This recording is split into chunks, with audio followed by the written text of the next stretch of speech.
సంస్కరణ ఏమి కాదు మేడం. అది కొన్ని అది నిత్యం జరిగే ప్రక్రియ. తెలంగాణ తల్లి అనేది తెలంగాణ రాష్ట్రానికి ప్రతీక. ఒక తెలంగాణ అదే రోజు చేస్తున్నారు కదా మీరు కూడా. అంటే తెలంగాణ అదే రోజు అంటే అది ఎప్పుడూ వాళ్ళు డిసైడ్ చేసుకున్న డేటు కాబట్టి వాళ్ళు పెట్టుకున్నారు. దానికి వీళ్ళు చేసే దానికి ఎలాంటి సంబంధం లేదు. వీళ్ళు ఏం చేస్తున్నారు ఇప్పుడు? వీళ్ళు చేసే మరీ దుర్మార్గమైన రేవంత్ రెడ్డి గారికి తెలంగాణ మీద కానీ, తెలంగాణ అస్తిత్వం మీద కానీ, తెలంగాణ చరిత్ర మీద కానీ, తెలంగాణ పోరాటం మీద కానీ ఆయనకు ఎలాంటి అనుభవం లేదు, ఎలాంటి అది లేదు. కనీసం ఈ రోజు వరకు తెలంగాణ తల్లికి దండ వేసిన పాపం పోలే, తెలంగాణ అమరవీరుల స్తూపం దగ్గరకు పోయి కనీసం నివాళులు అర్పించిన పాపం పోలే. 125 అడుగుల విక్రమ్ అంబేద్కర్ గారిది పెడితే కనీసం ఆడికి దండ కూడా వేయని ఒక అర్భకుడు సీఎం మన రేవంత్ రెడ్డి గారు. కాబట్టి రేవంత్ రెడ్డి గారు చేసే పని మొత్తం తెలంగాణకు వ్యతిరేకంగానే ఉంటాయి.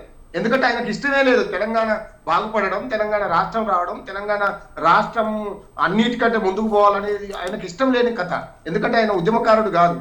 ఈ సీఎం అయితే కావచ్చు, డబ్బులు పెట్టి అది చేసి నోటుకు ఓటుకు కేసులో దొంగలాగా దొరికి అలాంటి పనులు చేయొచ్చు.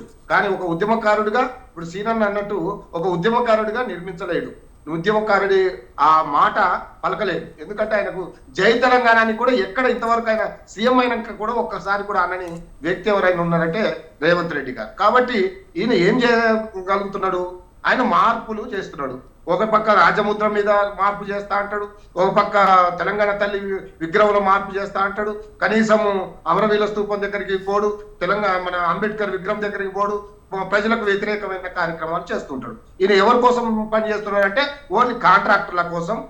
ఇప్పటికే తెలంగాణ పరువుని బజార్కి ఇచ్చాడు.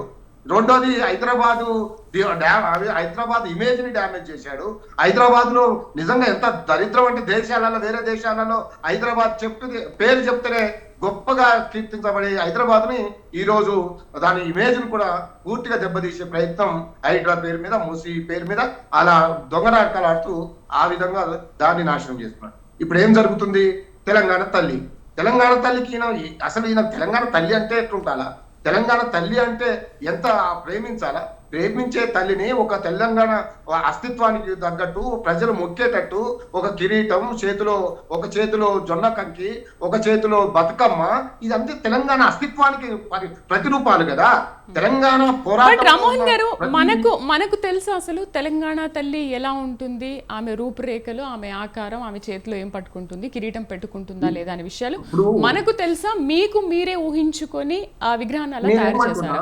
ఎందుకంటే అప్పుడు పిసిసి అధ్యక్షుడిగా ఉన్న ఇప్పుడు సీఎం లేదు మేడం, నేనేమంటున్నా తెలుగు తల్లి ఉంది. తెలుగు తల్లి గిట్టనే ఉంటుందని ఎవరైనా చూసారా? తెలీదు. నిజంగా ఎవరు ఎలా ఉంటారో ఎవరికి తెలియదు అసలు. అవును, తెలుగు తల్లిని పెట్టారు. మరి వచ్చిన ప్రభుత్వాలు మార్చుకుంటూ వచ్చాయి. చాలా ప్రభుత్వాలు మారినాయి. ఆంధ్రప్రదేశ్ లో ఉన్నప్పుడు, ఉమ్మడి ఆంధ్రప్రదేశ్ లో ఉన్నప్పుడు చాలా ప్రభుత్వాలు మారినాయి. తెలుగు తల్లిని మార్చారా? అప్పుడు నెహ్రూ గారు పెట్టిన భారత మాతను మార్చారా? ఎందుకు వీళ్ళు తెలంగాణ తల్లిని మార్చాలని చూస్తున్నారు?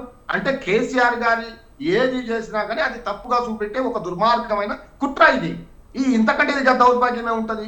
అది ఏం అవసరం ఉన్నది? ఇప్పుడు తెలంగాణ తల్లికి కిరీటం అంటే మేము పేదోళ్ళం, మేము పేదరికంలో బతికి చేస్తాం, మా జీవితాలకి ఇంతని ప్రజలకు తెలియజేయాలా? అరే, ఈ దేశంలోనే తెలంగాణ అగ్రగామిగా ఒక సుసంపన్నమైన రాష్ట్రంగా తీర్చిదిద్దుతున్న ఈ సమయంలో ఆగం చేసిన తెలంగాణ తప్ప ఆగం కాలేదు.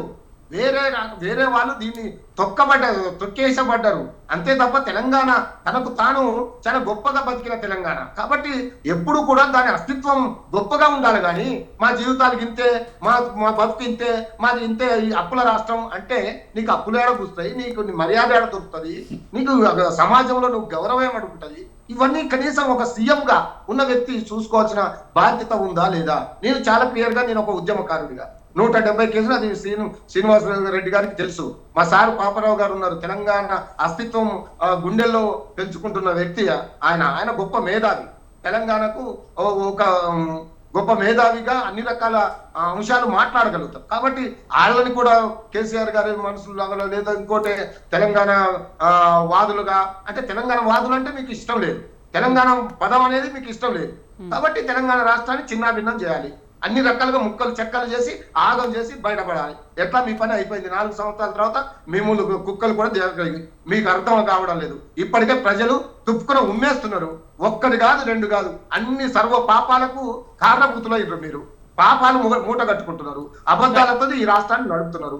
కాబట్టి ప్రజలు తిరగబడుతున్నారు. లగచర్ల కానీ లేదా నిర్మల్లో కానీ ఇంకా ప్రతి దగ్గర కూడా ప్రజలు తమకు తాము తిరగబడి మొదలైంది. ఇక మీ పని అయిపోతుంది. కాబట్టి మీరు ఇక ఈ 5 సంవత్సరాలే కూడబట్టుకోవాలా, ఏదో పేరు మీద డబ్బు 1 year కే అయిపోతుందా రామ్మోహన్ గారు? రామ్మోహన్ గారు 1 year కే అయిపోతుందా పాలన?